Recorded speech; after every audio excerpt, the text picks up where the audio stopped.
launching a campaign called He for She. I am reaching out to you all because I need your help. We need to end gender inequality, and to do this, we need all of you involved. This speech was delivered by Emma Watson in September 2014 at UN's headquarters. Emma Watson is a British actress and an activist who is fighting for women's rights. She was appointed as UN's Women Goodwill Ambassador. I was appointed 6 months ago, and the more I've spoken about feminism, the more I've realized that fighting for women's rights has too often become synonymous with man-hating. If there's one thing I know for certain, it is that this has to stop. For the record, feminism by definition is the belief that men and women should have equal rights and opportunities. It is a theory of political, economic, and social equality of both genders. I started questioning gender-based assumptions a long time ago. When I was 8, I was confused for being called bossy because I wanted to direct the plays that we would put on for our parents, but the boys were not. When at 15, my friends started dropping out of their sports teams because they didn't want to appear muscly. When at 18, my male friends were unable to express their feelings. I decided that I was a feminist.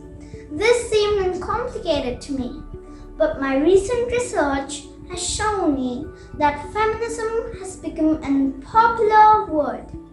Women are choosing not to identify as feminists. Why has the word become such an uncomfortable one? I am from Britain, and I think it is right that I am paid the same as my male counterparts. And I think it is right that socially I am afforded the same respect as men. But sadly, there is no one country in the world that can yet say that they have achieved gender equality. Both men and women should feel free to be sensitive. Both men and women should feel free to be strong. I want men to take up this mantle so that their daughters, mothers, and sisters can be free from prejudice, but also that their sons have permission to be vulnerable. All I know is that I care about this problem and I want to make it better. I invite all of you to step forward, to be seen, and to ask yourself, if not me, who? If not now, when? Thank you very, very much.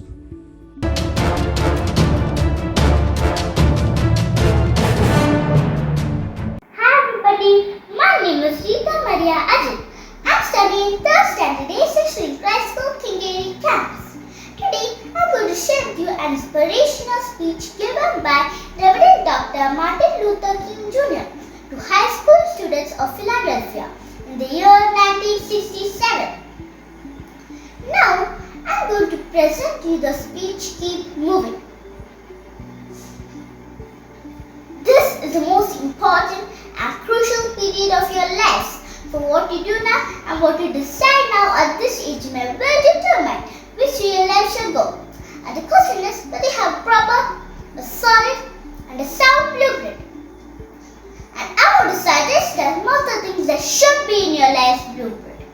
Number 1 in your life's blueprint must be a deep belief in your own dignity, your own worth, and your awesomeness. Do not allow anyone to make you feel that you're nobody. Always feel that you count, and always feel that you have ultimate significance. Secondly, in your life's blueprint, you must have a basic principle, the determination to achieve ever. And you are going to be deciding as the days and years unfold what you will do in your life and what your life's work will be. Once you discover it, set out to do it and to do it well. Be a bush if you can't be a tree. If you can't be a highway, just be a tree. If you can't be a sun, be a star. For it isn't by the size that which you win or fail. Be the best of what you are. Finally, in your life's blueprint must be a commitment to the eternal principle of beauty, love, and justice. Well, life for none of us has been a crystal stair, but we must keep moving. We must keep going. If you can't fly, run. If you can't run, walk. If you can't walk, crawl. But by the whole means, keep moving. Thank you.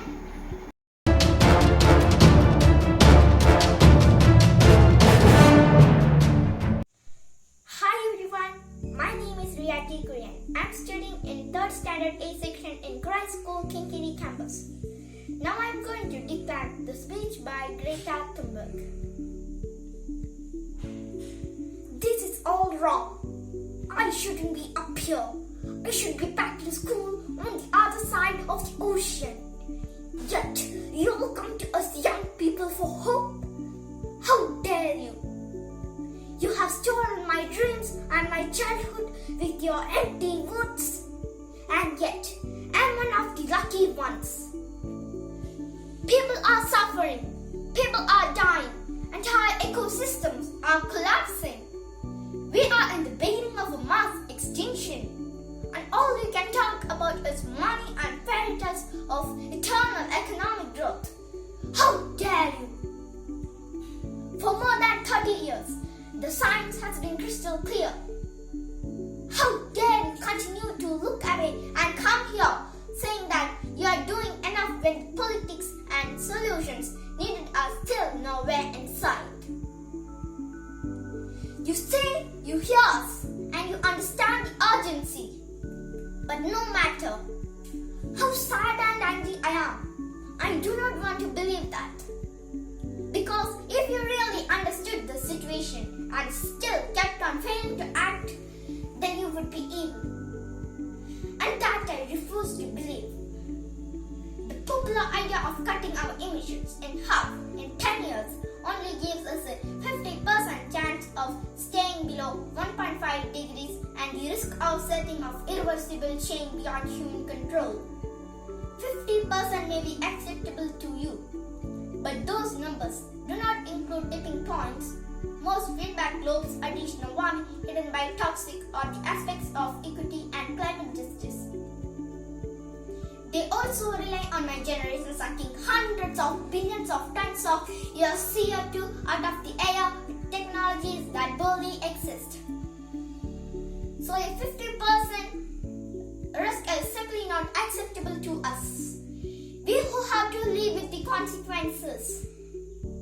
To have a 67% chance of staying below 1.5 degrees global temperature rise, the best odds given by the IPCC, the world had 420 gigatons left to emit back on January 1st, 2018.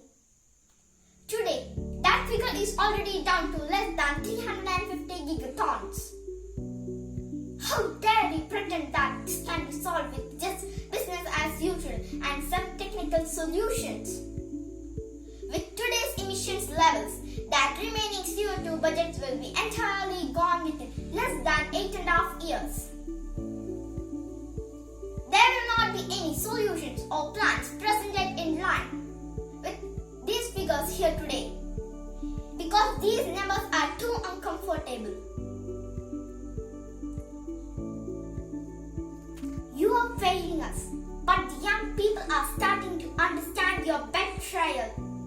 The eyes of all future generations are upon you. And if you choose to fail us, I say we will never forgive you. Right here, right now, is where we draw the line.